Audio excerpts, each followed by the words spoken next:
அபார கருணா சிந்தும் ஞானதம் சாந்தரூபிணம் ஸ்ரீ சந்திரசேகரகுரும் பிரணமாமி முதான்வகம். காஞ்சி மகிமேல பக்தர் பரணிதரனுக்கு பெரிவா பண்ணின அனுகிரகங்களில் பலதை பார்த்துன்னு வரும்.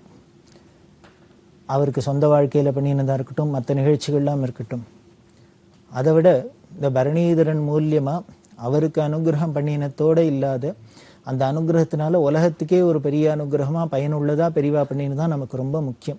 பெரிவா பல பேருக்கு சொந்த வாழ்க்கையில் பண்ணுறதுமே பிற்காலத்தில் இது மூலியமாக ஏதோ உலகத்துக்கு ஒரு பெரிய நன்மை நடக்கிறதுக்கு தான் அப்படின்னு நமக்கு ஒரு விஷயத்தை தெரிவிக்கிறாப்புல இந்த பரணிதரனை வச்சுட்டு ஒரு பெரிய லோகானுகிரகமாக ஒரு காரியம் பெரிவா பண்ணியிருக்கா. அது என்ன அப்படின்னா, பெரிய பிரம்மஜானியான மகானான சேஷாத்ரி சுவாமிகளோட அவதார ஸ்தலத்தை கண்டுபிடிச்சது. ஒரு சமயம் பரணிதரன்ட்ட பெரிவா சேஷாத்ரி சுவாமிகளோட பெருமையை சொல்லி, அவர் காஞ்சிபுரத்திலே பிறந்து வளர்ந்து இருந்த மகான், பிற்கால ஜீவன் முக்தரா இருந்து அவரோட சமாதி இல்லாமல் இருக்கு. சேஷாத்ரி சுவாமிகளை தெரியாதவா அநேகமாக ஆன்மீக உலகத்தில் இருக்க மாட்டா. அப்பேற்பட்ட பிரம்மனிஷ்டர் ரமண மகரிஷிகளை உலகத்துக்கு காமிச்சு கொடுத்த மகான். சேஷாத்ரி சுவாமிகள்கிட்ட பெரிவாளுக்கு எப்படி ஒரு பெருமை பிரியம் அப்படின்னா, பிற்காலத்தில் இந்த சேஷாத்ரி சுவாமிகள் படத்தை பார்த்துட்டு பெரிவா அதே மாதிரியே உட்கார்ந்துட்டு காமிச்சு பரணிதன்ட்ட கேட்குறா, நான் இவர் மாதிரி ஆவேனடா அப்படின்னு. அப்படின்னா இவரை மாதிரி தான் ஆகணும் அப்படின்னு பெரியவா மனசுல ஒரு ஆசைப்படுற அளவுக்கு இருந்திருக்காருன்னா எப்பேற்பட்ட பிரம்மனிஷ்டராக இருக்கார், பிரம்மஞானியா இருந்திருப்பார் சேஷாத்ரி சுவாமி அப்படிங்கிறது நமக்கு தெரிஞ்சுக்கலாம். அப்படி இருக்கிற இந்த சேஷாத்ரி சுவாமிகள், அதுவும் இந்த உலகம் பார்த்தது 19ஆம் நூற்றாண்டு 20ஆம் நூற்றாண்டுல உலகம் பார்த்ததுல பல ஞானிகளை கண்ணெதிர்க்க பார்க்கணும். எத்தனையோ மகான்களை பத்தி நாம புராணங்கள்லாம் பார்க்கணும், இதிகாசங்கள்ல படிக்கிறோம், கதையெல்லாம் கேட்கிறோம். இதனால நம்ம கண்ணெதிர்க்க பார்த்து உலகமே அனுபவிச்சது ரமண மகரிஷிகள், சேஷாத்ரி சுவாமிகள், மகாபெரிவா, இது மாதிரி மகான்கள்லாம். அந்த சேஷாத்ரி சுவாமிகள் பிறந்தது காஞ்சிபுரத்துல. அவரோட அவதார ஸ்தலத்தை கண்டுபிடிச்சு அங்க அவளுக்கு ஒரு நினைவாலயம் எழுப்பணும் அப்படிங்கிறது பெரியவாளோட ஆசை. அதனால இந்த சேஷாத்ரி சுவாமிகளை பத்தி பரணிதன்ட்ட ரொம்ப அடிக்கடி சமயம் கிடைக்கிறதுல பேசி பேசி பேசி அவருக்கு ஒரு சேஷாத்ரி சுவாமிகள்கிட்ட ஒரு ஈடுபாடு வராப்புல பண்ணினா. பிற்காலத்துல வர அருணாச்சல மகிமை அப்படின்னு ஒரு எழுதுறர், அதெல்லாம் எழுதுறதே இந்த சேஷாத்ரி சுவாமிகள்லாம் பற்றி நிறைய அவர் ஆராய்ச்சி பண்ணி எழுதியிருக்கார். சேஷாத்ரி சுவாமிகளை பற்றி தனியாக புஸ்தகம் இல்லாமல் எழுதியிருக்கார். இதுக்கெல்லாம் காரணம் பெரியவாதான். அவருக்கு ஒரு தூண்டுகோலாக இருந்து இருந்து இருந்து அவருக்குள்ள அந்த விதையை விதைச்சு உலகத்துக்கு அது மூலியமாக ஒரு பெரிய பலன் கிடைக்கிறாப்புல பண்ணினா. இந்த சேஷாத்ரி சுவாமிகள் இருந்த அந்த வீட்டை கண்டுபிடிக்கணும் அப்படின்னு ஆசைப்படுறதே பெரியவா என்ன பண்ணா, நீ தான் கண்டுபிடிங்க அப்படின்னா. நீ தான் கண்டுபிடின்னா எத்தனையோ வருஷங்களுக்கு முன்னால் இருந்தது, இப்போ காலப்போக்கில் அது மாறி போயிருக்கலாம். எப்படி கண்டுபிடிக்கிறது அந்த ஸ்பாட்டை, அந்த எந்த வீடுன்னு எங்கே இருந்தான்னா காஞ்சிபுரத்தில் வரதராஜ அந்த மாட வீதியில் இருந்ததா நமக்கு குறிப்பெல்லாம் கிடைச்சிது. அது மூலியமாக வச்சு நீ எங்கெல்லாமோ பண்ணிலாம் பார்த்த, நீ தான் கண்டுபிடின்னு சொல்லிட்டா. அதாவது ஒரு பெரிய பொறுப்பை, ஒரு மகானோட அவதார ஸ்தலத்தை கண்டுபிடிக்கிற பொறுப்பை ஒரு எழுத்தாளரான பரணிதரன்ட்ட கொடுத்துட்டா. எவ்வளவு பெரிய முக்கியமான விஷயம். ஒரு பாரத்தை தூக்கி பெரியவா தலையில சுமத்துறா அப்படின்னு ஆச்சரியமா இருக்கும். அப்படி இருக்கிறதே அவரோ ஞானபித்தர், அவரோட வீட்டை கண்டுபிடிக்கணும் அப்படின்னா எப்படி எல்லாம் கண்டுபிடிக்கணும், இவாள பல முயற்சி பண்ணி பண்ணி பார்த்தாக்க சிரமம் தானே, ஒரு பெரிய கஷ்டம்தான். கஷ்டப்படணும்னா கூட பெரியவா நீ கண்டுபிடியும் அப்படின்னு சொல்லிட்டாலே இதை வழியில வரப்போறது இவர் மூலியமா தான் வரப்போறது அப்படின்னு பெரியவா சங்கல்பம் பண்ணிட்டா, ஈஸ்வர ஆக்ஞை தீர்மானம் ஆயிடுத்து அப்படின்னு தெரிஞ்சுக்கலாம். அது மாதிரி இவரும் பார்த்தார். 2-3 வீடெல்லாம் பார்த்தா எதுவா இருக்கும், இதுவா இருக்குமா அதுவா இருக்குமா இப்படி இல்லாம சொல்லிண்டே வரத்தே எப்படி கண்டுபிடிக்கல, ஏதாவது ஒரு க்ளூ கிடைக்கணுமே. அப்படி இருக்கிறதே பார்த்தா அங்க இந்த தெற்கு மாட வீதி இருக்கு, வரதராஜர் கோவில்ல தெற்கு மாட வீதி. அதுல ஒரு 2-3 வீடெல்லாம் பார்த்து இங்கேதான் இருக்கணும், அதாவது கொஞ்சம் கொஞ்சமா அதை ஃபில்டர் பண்ணிட்டே வரத்தையும் இந்த தெற்கு மாட வீதியில இந்த இடத்துல இருக்கலாம் அப்படிங்கிறது பற்றி அதுல 2-3 வீடு, அதுல எதுவா இருக்கும் அப்படின்னு யோஜனை பண்றதே ஒரு கொத்தனார், ஏகாம்பரம்னு பேரு, எதேச்சியா அவரை பார்க்குறாப்புல ஆகி அவர்கிட்ட கேட்டா, அவர் யாருன்னா அந்த வீட்டை கட்டின பழைய கொத்தனார், வயசானவர். அவர் பேசிட்டுக்கிட்டே அவர் சொன்னார், அவர் அந்த வீட்டை காமிச்சு இந்த வீடாக தான் இருக்கணும், நான் கட்டி கொடுத்துருக்கேன் அப்படின்னு சொல்லிட்டு அவர் சொல்கிறார். அந்த வீட்டில் ஒரு பெரிய பையன் இருந்தது, அது பைத்தியம் பிடிச்சி இருந்தது அது 19 வயசுலேயே அது வீட்டில் இந்த பெரிய பிள்ளைக்கு பைத்தியம் பிடிச்சாப்புல இருந்தது. இப்படின்லாம் சொன்னோன்னே கன்ஃபார்ம் ஆயிடுது. அதாவது உலகத்து பார்வைக்கு ஞானிகள்லாம் பைத்தியம் தானே. வேடிக்கை என்னன்னா, ஞானிகள் பார்வைக்கு நாமெல்லாம் பைத்தியமா இருக்கோம், உலகத்து பார்வைக்கு ஞானிகள்லாம் பைத்தியமா இருக்கா. சுந்தரமூர்த்தி சுவாமிகளே பரமேஸ்வரனை எப்படி கூப்பிடுறன்னு எடுத்தோடனே பித்தா பெரேசோடி பெருமானே அருளாளா அப்படிங்கிறார். பைத்தியக்காரனே அப்படின்னு தான் சொல்றார். காரணம் என்னன்னா, ஞானியா இருந்தாலே அப்படிதான் பித்த வேஷத்துல தான் இருப்பா போல இருக்கு. பரமேஸ்வரனை பாருங்களேன், அவர் என்ன பெருசா தானே அலங்காரம் பண்ணிட்டு இருக்காரா, பீதாம்பரத்தை கட்டின்னு இருக்காரா, கிரீடம் வச்சுட்டு இருக்காரா, அத்தை பண்ணிட்டு இருக்காரா, அதெல்லாம் இல்லை. ஒரு புலித்தோலை கட்டிண்டு, பாந்தோலை போத்திண்டு, புலித்தோலை கட்டிண்டு, யானத்தோலை போத்திண்டு, பாம்பை போட்டுண்டு, ருத்ராட்சத்தை போட்டுன்னு அப்படி இப்படிலாம் தானே இருக்கு. பிட்சபாத்திரத்தை எடுத்துன்னு இது நமக்கு பைத்தியக்கார மாதிரி தெரியுது. ஆனா அவர் தான் ஞானஸ்வரூபமான தட்சிணாமூர்த்திங்கிறோம். அதை போல இந்த ஏகாம்பரம் கொத்தனார் சொன்னார், அந்த வீட்டில் ஒரு 19 வயசு புள்ள பைத்தியமா இருந்தது அப்படின்னு. இதுலேருந்தே கன்ஃபார்ம் ஆயிடுது.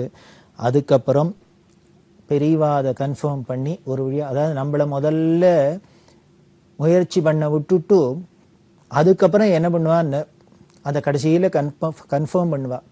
இந்த சேஷாதிரி சுவாமிகள் நிகழ்ச்சியில் வீட்டை கண்டுபிடிக்கணும்னு நீ தான் கண்டுபிடியும் அப்படின்னா, உன் மூலியமா நான் கண்டுபிடிப்பேன் அப்படின்னு தான் அர்த்தம். அதே போலே இங்கேயும் ஆச்சு. உடனே அந்த வீடு தெரிஞ்சப்புறம், அடையாளம் தெரிஞ்சப்புறம் அதை வாங்கலாமா அப்படின்னா, உடனே பரணிதன் சொன்னார், திருவாரூர்ல சங்கீத மும்மூர்த்திகளும் அவதாரம் பண்ணான்னு சொல்றோம். தியாகராஜ சுவாமிகள், முத்துசுவாமி தீட்சிதர், சியாமா சாஸ்திரிகள் இவாள்லாம் எங்க அவதாரம் பண்ணினா, எப்படி அவதாரம் பண்ணா, எந்த வீடுன்னு தெரியணுமே, இதெல்லாம் அடையாளம் கண்டுபிடிக்க சொல்லி அந்த 3 பேர் இருந்த அவதாரம் இன்னைக்கு அந்த இடத்தெல்லாம் பிரமாதமா அவளுக்கு நினைவு ஆலயமா அதை எழுப்பி அங்க அவளுக்கு உண்டான வழிபாடெல்லாம் நடந்துட்டு வருது. இதுக்கெல்லாம் காரணம் பெரியவா தானே. பரணிதரன் பெரியவாள்கிட்ட சொன்னார், எப்படி திருவாரூர்ல சங்கீத மும்மூர்த்திகள் வீட்டெல்லாம் வாங்கி அதுக்கு அவளுக்கு ஒரு நினைவாலயம் எழுப்பிக்கிறாப்புல, இந்த இடத்தையும் அந்த வீட்டை வேணா நாம வாங்கி அதுக்கு ஒன்று நினைவாலயமா எழுப்பலான்னா அதுக்கு தானே வாங்க சொல்லியிருக்கா பெரியவா. உடனே அதுக்கு நல்லி குப்புசாமி செட்டியார் முதலான பல தனவந்தர்கள்லாம் சேர்த்து அதுக்கு ஒரு கமிட்டி அமைச்சு அதுல முக்கியமா இந்த பரணிதரனை வச்சு அந்த வீட்டை வாங்க சொல்லி, அதுல என்ன பண்ணார், கோபால தீட்சிதர் அப்படின்னு அவரை கொண்டு போய் வைக்க சொல்லி, அவரை அங்க அக்னிஹோத்திரம்லாம் பண்ணிட்டு இருக்க சொல்லி, நித்திய பூஜையோட வழிபாடோட இன்னைக்கு போனீங்கன்னா வரதராஜர் கோவில்ல தெற்கு மாட வீதியில சேஷாதிரி சுவாமிகளோட அவதார ஸ்தலம் நித்திய வழிபாடோட இருக்கு. அதுக்கு காரணம் பெரியவாதான். இந்த பரணிதரனுக்கு பண்ணின அனுகிரகம் உலகத்துக்கு பெரிய ஒரு அனுகிரகமா எடுத்து ஒரு மகானோட அவதார ஸ்தலத்தை நாம கண்ணால தரிசனம் பண்றாப்புல. அதோட மட்டும் விடல, இவர் மார்கழி மாசத்துல சுவாமிகள் சித்தியான திதியில ஆராதனை, அதே மாதிரி அவர் அவதாரம் பண்ணின நட்சத்திரத்துல ஜெயந்தி கொண்டாட சொல்லி இதெல்லாமும் பெரியவா பண்ண சொன்னா, அதுக்கு ஒரு தொடர்ந்து ஒரு ட்ரஸ்ட் அமைக்கப்பட்டு இன்னமும் அவள்லாம் தொடர்ந்து பண்ணிட்டு இருக்கா. இப்படி அதுக்கு ஆராதனை இதெல்லாம் பண்றதே என்ன பண்ணா, பெரியவா இன்சுவர்த்தி எடுத்து பண்ணு அப்படின்னு சொன்னா. அந்த இன்சுவர்த்தி எடுக்கிறத ரொம்ப விசேஷமா சொல்லியிருக்கு. எந்த அதாவது எதுக்காக இதெல்லாம் சொல்லியிருக்கு அப்படின்னா, பெரியவா இந்த இன்சுவர்த்தி எடுக்கிறது, அந்த ஒரு பெரிய உபன்யாசம் இதை மாதிரி ஒரு சத்சங்க நடக்கிறதே அதுல தட்டு ஏந்துன்னு கலெக்ஷன் பண்றது, இதெல்லாம் ரொம்ப பெரியவா ஸ்லாகிச்சு சொல்லுவா. ஒரு நல்ல காரியம் பண்ணோம்னா யாரோ 4 டோனட்டை போறோம் கோடீஸ்வராக்கா அவ கொடுத்துடுறா பண்றோம் அப்படின்னா கூட, இந்த தட்டு ஏந்துறது இன்சூரன்ஸ் இருக்குலாம் என்னென்ன பரம ஏழை கூட அதுல கான்ட்ரிபியூட் பண்ண முடியுது. அவளோட பங்கும் இருக்கு, பார்ட்டிசிபேஷனும் இருக்கு. நல்ல காரியம் பண்றது பெருசு இல்லை, நல்ல காரியத்துல எல்லாரோட பார்ட்டிசிபேஷனும் இருக்கணும். அப்படி இருந்தாலே இதுல ஒரு பெரிய எல்லாருக்கும் புண்ணியம் போய் சேருது. இன்னொரு பிளஸ் பாயிண்ட் அதுல என்னன்னா, யாரோ ஒருத்தர் 2 பேர் கொடுத்து பண்ணினா அவளுக்கு நான் தான் பண்ணிங்கிற ஒரு அகம்பாவம் வந்துடும், ஈகோ வரத்துக்கு சான்ஸ் இருக்கு. ஒரு நல்ல காரியத்தை பண்ணிட்டு அதுல நான் பண்ணேன்னு பண்ணா அந்த பாவம் வந்துருத்தினாலே இந்த பண்ணின காரியம் நஷ்டமா போயிடுறாப்புல, சித்த சுத்தி ஏற்படாத சித்த அசுத்தின்னா ஏற்பட்டுருது. அதுக்கும் இடம் கொடுக்கப்படாதுங்கிறதுனால எல்லாரும் கான்ட்ரிபியூட் பண்ணணும், எல்லாரும் ஈக்குவலா அதுல பொறுப்பு இருக்கணும், அனுகிரகம் இருக்கணுங்கிறதுக்காக தான் சொன்னா. அது மாதிரிதான் இங்கேயும் அவரோட ஆராதனைக்கு ஜெயந்திக்கெல்லாம் இன்சூரன்ஸ் இடு அப்படின்னு சொன்னா. இவருக்கு அதெல்லாம் பழக்கம் இல்லை. எப்படி இருக்குதுன்னு ஒரு பாதரை போட்டு என்ன பண்ணும், கழுத்துல சொம்ப மாட்டேன்னு பகவான் நாமா சொல்லிட்டு போகட்டும் அந்த 4 மாட வீதியில. அப்ப சொல்றதே பெரியவாளே சொல்லி காமிச்சு, ஜெய ஜெய ஜெய ஜெய காமாட்சி, ஜெய ஜெய ஜெய ஜெய காமகோட்டி, ஜெய ஜெய ஜெய ஜெய சேஷாத்ரி அப்படின்னு தானே நாமாவளி சொல்லி கொடுத்து இதை சொல்லிட்டு கையை தட்டின்னு எல்லாரும் போங்கோ அக்ஷதையை வசூல் பண்ணுவாங்க. இன்னைக்கும் பெரியவா சொன்னாங்கிறதுனால பண்ணுக்கா. இது பிரதோஷ மாமாக்கும் இதே தான் சொன்னான். பிரதோஷ மாமாட்ட பெரியவா ஜெயந்தி பண்ணணும் அப்படிங்கிறது, அதுருதெல்லாம் பண்ணோம்னா அதுக்கு நிறைய திரவியங்கள் வேணும். இவரோ ஏழை பிராமணன் என்ன பண்ணுவேன், உடனே பெரியவா சொல்றா, சிவகணேசன் ஒரு பாவதர் தாம்பரத்தில் இருக்கார், பரமபக்தர், போதேந்திராள் ஸ்ரீதர ஐயாவாள், மருதானந்த சுவாமி இவாளோட அந்த உற்சவங்களுக்கெல்லாம் இவர் ஊர் ஊரா போய் இன்சூர்த்திலாம் எடுத்து கலெக்ட்லாம் பண்ணி கொடுக்கக்கூடியவர், பரம பாகவதர். அப்போ பெரியவா என்ன சொன்னா, இதோ இருக்காரு இவரை அழிச்சுன்னு போய் இவர் கழுத்துல ஒரு சம்பம் மாட்டி எல்லா இடத்துலையும் போய் இன்சூர்த்தி எடுக்க சொல்லும் அப்படின்னு. ஹரகணேச ஹரகணேச ஹரகணேச பாகிமா, சிவகணேச சிவகணேச சிவகணேச ரக்ஷா. அந்த பாவதர் பேரே சிவகணேச பாவதர்னு பேரு, அதையே நாமாவளியா சொல்லிட்டா. இப்படி சொல்லிட்டு பகவான் நாமா சொன்னு தட்டின்னு போக வேண்டியதானே, கையை தட்டுன்னு போனா எல்லாரும் கொடுக்குறா அப்படின்னு.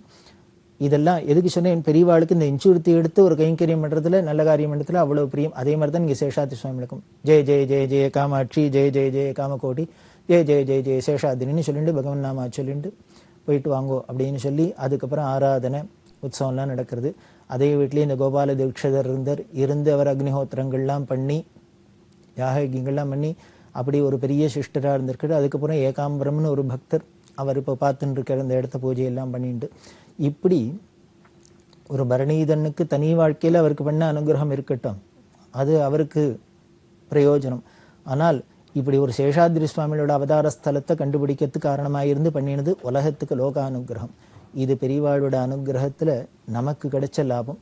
இப்படி பெரியவா சேஷாத்ரி சுவாமியோட அவதார ஸ்தலத்தை ஒரு பரணீதனை விட்டு நீனே கண்டுபிடின்னு சொல்லி பண்ணா இல்லையா, இதே போலயே இன்னொரு பக்தர்கிட்ட வச்சுண்டு இன்னொரு ஒரு பெரிய விஷயத்தை கண்டுபிடிக்க சொல்லி உலகத்துக்கு பெரிய அனுகிரகம் பண்ணியிருக்கா. அது என்ன அப்படின்னா, ஆதிசங்கர பகவத் பாதாள் தன்னோட குரு கோவிந்த பகவத் பாதரை பார்த்து சந்நியாசாசிரமத்தை ஸ்வீகரிச்சுண்டு மகா வாக்கியம்லாம் உபதேசம் வாங்கிட்டார் இல்லையா, அந்த இடத்த கண்டுபிடிச்சது எங்கன்னா சங்கர விஜயங்கள்ல சொல்றது, கேரளால காலடியில பகவத் பாதாள் ஆபத் சந்நியாசம் வாங்கிட்டா. ஏன்னா முதல்ல காலை பிடிச்சு கொடுத்து அதுலேருந்து தப்பிக்கணும்னா அந்த மந்திரத்தை சொல்லி, பிரேஷ மந்திரத்தை சொல்லி இவர் சன்னியாசம் வாங்கிட்டாச்சு. அதுக்கப்புறம் இதை ஒரு குருட்ட தான் போய் மகா வாக்கியம்லாம் உபதேசம் வாங்கிக்க முடியும். அதுக்காக தான் கோவிந்த பகவத் பாதரை தேடிந்து நர்மதா தீரத்துக்கு போனார்.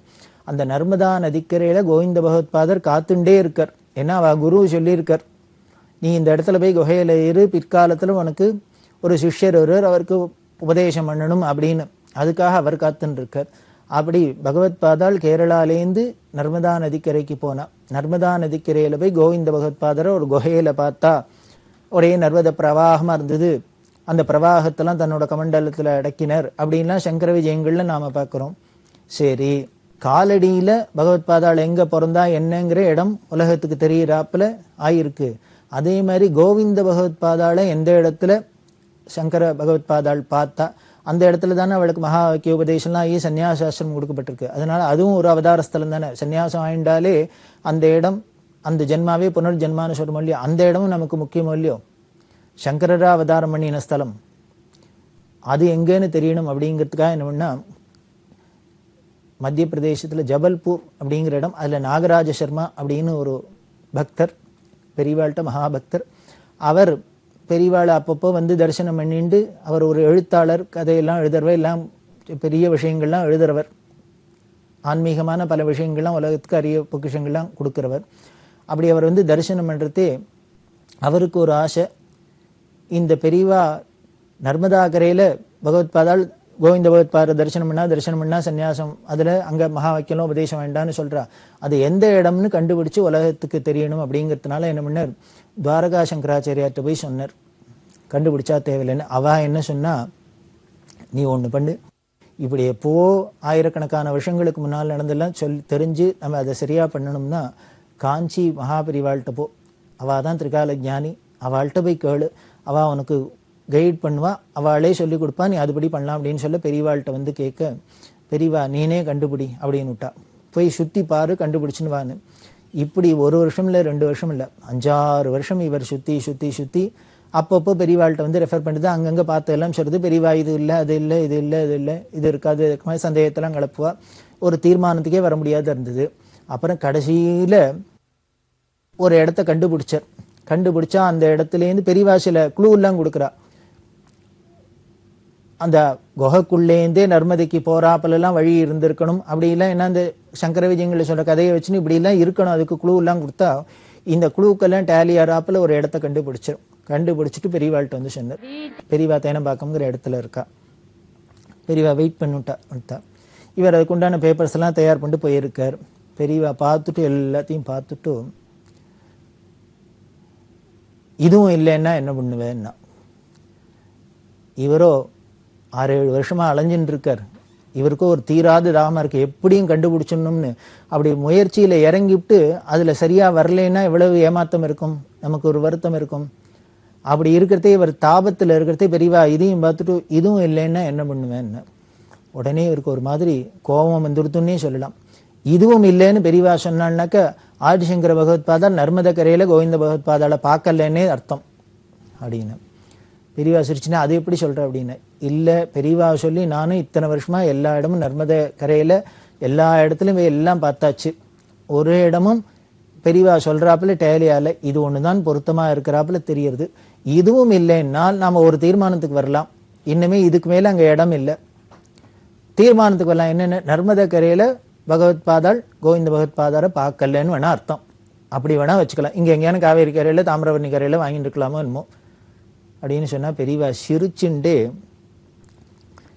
அதை பெரியவா கிளறி விடுவா, கிண்டி விடுவா. கிளறி விட்டு பெசாத இருந்தா, ஒரு அமானுஷ்யமான அமைதி. பெரியவா பெசாத அப்படியே உட்கார்ந்துட்டா. அப்படி ஒரு கொஞ்ச நேரம் கண்ணு மூண்டு உட்கார்ந்து பெரியவா திடீர்னு ஒரு சிரிப்பு சிரிச்சா அப்போ ஒரு அபூர்வமான காட்சி இந்த ஜபல்பூர் நாகராஜர்மாக்கு. என்னன்னா, அந்த இடத்துல பெரியவா இல்லை ஆதிசங்கர பகவத்பாதால் உட்கார்ந்துருக்கிறாப்புல ஒரு விஷன் தெரியறது, தரிசனம். சிலுத்து எடுத்து பெரியவா உடனே அமானுஷ்யமான அந்த சிரிப்பு, அந்த தரிசனம், உடனே சொல்லிட்டு இதுதான் அப்படின்னு சொல்லி அவருக்கு அனுகிரகம் பண்ணினா எப்படி இருந்திருக்கும். ஒரு பரீட்சை எழுதினவாளுக்கு பாஸ்னு ரிசல்ட் வந்தாப்புல இருந்தது. நாராயணமாக்கு பரம சந்தோஷம், பெரியவா வாக்காலே அப்ரூவ் பண்ணிட்டாளே அப்படின்னு. நாராயணமா சொல்லுவார், இது ஆதிசங்கரே அப்ரூவ் பண்ணினது காரணம் என்னென்ன, அப்போ தெரிஞ்ச தரிசனம் பெரியவா அங்கல்ல ஆச்சாரியால் தான் தெரிஞ்சது அப்படின்னா அவளோட மகிமை எப்படின்னு தெரியறது. இவருக்கு பரம சந்தோஷம். அதுக்கப்புறம் நார்மல் சாதாரணமா பெரியவா தெரியா பேசிட்டு இருக்கா, எல்லாம் பண்ணிட்டு. உடனே இவருக்கு என்ன பண்ணிட்டு இப்போ ஒரு சந்தேகம் வந்தது. இப்படி பெரியவா இப்ப பார்த்துட்டு இதான்னு சொல்றா, அதனால பெரியவா திருக்கால ஞானிங்கிறது தெரியும், இவா முதல்லயே இதை சொல்லியிருக்கலாமோ இல்லையோ, நம்மள எதுக்கு இத்தனை வருஷம் அலைய விடணும், அலைய விட்டுட்டு அப்புறம் இங்க போ அங்க போ இது இல்லை அது இல்லை எல்லாம் பண்ணிட்டு தேட விட்டுட்டு கடைசியில ஏதோ இப்ப வந்தோடனே இதை அப்ரூவ் பண்றா அப்படின்னா அவளுக்கு முன்னாலேயும் தெரிஞ்சிருக்கு. ஆனா ஏன் நம்மள அனாவசியமா அலைய விட்டா, அதனால இதை பெரியவாள்கிட்ட கேட்டு, இந்த இடம் தானே பெரியவா இப்ப தீர்மானமா சொல்றா, இப்படி இந்த இடம் தானே தீர்மானமா முதல்லயே பெரியவாளுக்கு திருக்காலையான்னு தெரிஞ்சிருக்கும், அதனால முதல்லயே என்னை இந்த இடத்துக்கு போக வச்சு இதுதான்னு சொல்லாத, எதுக்கு என்னை இத்தனை நாள் அலைய விட்டா, நானும் நர்மத கரையில 2 பக்கம் அந்த அலையா அழைச்சேன் அப்படின்னா பெரியவா அதுக்கு சிரிச்சுட்டே வேணும்னு தான் பண்ண சொன்னேன் அப்படின்ட்டு பெரியவா சொல்றா. எனக்கு ரொம்ப நாளா ஆசை நர்மதா பரிக்கிரமா பண்ணணும்னு, அது எனக்கு கிடைக்கல, பண்ண முடியல, அதனால எனக்கு பதிலா நீ பண்ணட்டுமேங்கிறதுக்காக தான் நர்மதா கரையை பரிக்கிரமா பண்ணட்டும்ங்கிறதுக்காக தான் உன்னை அலைய விட்டேன். இப்ப எப்படி இருந்திருக்கும் நாகராஜ சர்மாவோட மனோபாவம், நம்ம கற்பனை தான் பண்ணிக்கலாம். பெரியவா என்ன சொல்றா, தான் பண்ண முடியல அப்படின்னு ஒரு காரியம் தான் பண்ணணும்னு ஆசைப்பட்டு அதை பண்ண முடியல அப்படிங்கிறதே அதை இன்னொருத்தரை விட்டு பண்ண சொல்றா. அந்த இன்னொருத்தரா இருக்கிற அந்த கருவி நாமளா இருக்கும் அப்படின்னா நமக்கு என்ன ஒரு பாக்கியம். அப்படின்னாலே இப்ப பெரியவா தான் நர்மதா பரிக்கிரமா பண்ண சொல்ல, அதனால உன்னை சுத்த விட்டேன் அப்படின்னா இப்ப பெரியவாளே சுத்தினதா ஆயிடுறது. ஆன் பிஹாஃப் ஆஃப் பெரியவா நாம சுத்தினதா ஆறுது. பெரியவா சில காரியங்கள்லாம் அது மாதிரி பண்ண சொல்லியே சாஸ்திரம் சொல்றது. பெரியவா என்ன பண்ணா, இந்த அரச பிரதட்சிணம் பண்றது அப்படின்னு ஒரு வழக்கம். சோமவாரத்துல அமாவாசை வந்துன்னா திங்கக்கிழமைக்கு கால வேளையில சூரிய உதயத்தின் போது அமாவாசை இருந்தா அது சோமவார அமாவாசைன்னு பேரு. அதுல பிரதட்சிண அமாவாசை அன்னைக்கு அப்படின்னு அரச பிரதட்சிணம் பண்ணணும். அந்த அரச பிரதட்சிணம் பண்ணது ரொம்ப விசேஷமா சாஸ்திரம் சொல்லி இருக்கு. பெரியவாளும் பண்ணுவா. சில சமயம் என்ன பண்ணுவான்னா, தன்னால பண்ண முடியலன்னா ஒரு தடவை எனக்கு பதிலா நீ போய் பண்ணிட்டு வா அப்படிவா. அப்படின்னா ப்ராக்சி, அவளுக்கு பதிலா நாம் பண்றோம்னா நாம அவளே பண்ணினதா ஆறுது அப்படின்னா, அதே போல இங்க தான் நர்மதா பரிக்கிரமா பண்ண முடியல அப்படிங்கிறதுனால நாகராஜ சர்மா பண்ணிச்சுறா அப்படின்னா பெரியவாளே இது பண்ணினதா ஆறுது. இதைத்தான் சொன்னா பெரியவா, நான் பண்ணணும்னு ஆசைப்பட்டேன் பண்ண முடியல, அதனால தான் உன்னை சுத்த விட்டேன் அப்படின்னா அவருக்கு பரம சந்தோஷம்.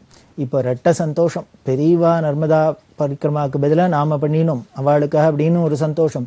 இன்னொன்னு பகவத்பாதாள் எந்த இடத்துல கோவிந்த பகவத்பாதாளை சந்திச்சாலோ அவளுக்கு உபதேசம் மகா வாக்கிய உபதேசம்லாம் பண்ணப்பட்டதோ அந்த இடத்த கண்டுபிடிக்கிறதுக்கும் காரணமா இருந்திருக்கும் அப்படின்னு. இது காரணம் அப்படின்னா கருவி மாத்திரம். ஈஸ்வரனான பெரியவாளோட பிரபாவம் இது உலகத்துக்கு தெரியப்படுத்துறதுன்னு தோன்றது. அதனால அதுக்கு ஒரு நாகராஜ சர்மா, ஒரு பரணிதரன், அது மாதிரி யாரையோ உபயோகப்படுத்திக்கிறா. அப்படிதான் இருந்தது. அதுக்கப்புறம் புதுப்பிரிவா ஜெயேந்திர சரஸ்வதி சுவாமிகள் அதை திறந்து வைக்க அந்த இடம், அந்த குகை இன்னைக்கு பாதுகாக்கப்பட்டு அந்த அரசாங்கத்தோட ஒத்துழைப்பினால இது பிரமாதமா இருந்து இன்னைக்கு எல்லாரும் போய் பார்க்கறாப்புல இருக்கு. அப்படின்னா இதெல்லாம் பெரியவா தனியா ஒருத்தருக்கு இண்டிவிஜுவலுக்கு பண்ற அனுகிரகமே எப்படி உலகத்துக்கு ஒரு பெரிய அனுகிரகமா இருக்கு அப்படிங்கிறதும் நமக்கு நிதர்சனமா தெரியறது. அப்படி பல பேருக்கு பல அனுகிரகங்கள் பெரியவா. அப்படி திரிகாலஞானியான பெரியவா ரொம்ப சர்வசகஜமா இருக்கும், வேடிக்கை ஆச்சரியமாலாம் இருக்கும், ரொம்ப எளிமை மாதிரி இருக்கும்.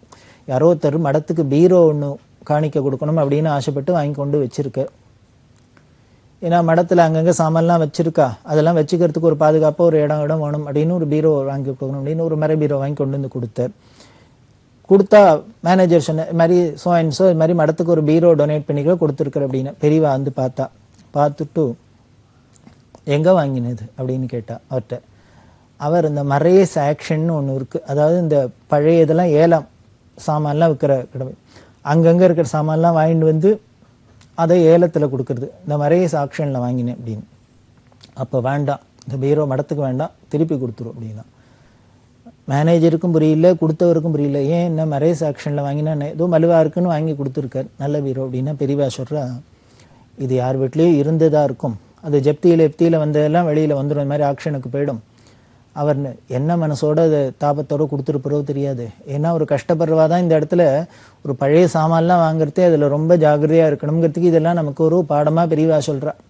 அவளுக்கு பாவம் என்ன கஷ்டத்துல அதை வெளியில கொடுக்குறாளோ விற்கிறாளோ அதை போய் நாம வாங்கிட்டு அந்த தாபம் நம்மள ஒன்றும் பாதிக்காத இருக்கணுமே அப்படின்ட்டு பெரியவா சொல்றா. சந்திரமௌலீஸ்வருக்கு இது வேண்டாம், அவர் நல்லா வாழ்ந்து கெட்ட குடும்பமா இருக்கும், அவ இந்த பீரோ ஆக்ஷனுக்கு போக முடியுமா எடுத்து அதை போய் நாம வாங்கி வச்சுட்டு நாளைக்கு அவர் இந்த மடத்துக்கு வந்து பார்த்தாருன்னா நம்மளோட பீரோ இங்க வந்துடுத்து அப்படின்னு அவளுக்கு ஏதானும் தாபம் வரலாம், அதை பார்த்தாக்க. அதனால இதை வெம்பே வேண்டாம், இந்த ஆக்ஷன்ல வாங்கினதெல்லாம் மடத்துக்கு வேண்டாம், திருப்பி அவள்கிட்டயே கொடுத்துரு அப்படின்னா. இதை மாதிரி பல விஷயங்கள் பெரியவாளோட அந்த வைபவத்துல வருது. ஒவ்வொன்றுத்தையும் எப்படி கவனிக்கணும், எதை எப்படி பார்க்கணும், எதை எப்படி டீல் பண்ணணும், எதை எப்படி அணுகணும் அப்படிங்கிறது எல்லாமே அவளோட வாழ்க்கையில மகிமையில நமக்கு ஒரு உபதேசமாகவும் இருக்குன்னு சொல்லி அந்த பெரியவாளோட பிரபாவத்தை தொடர்ந்து நாம அனுபவிக்கலாம்.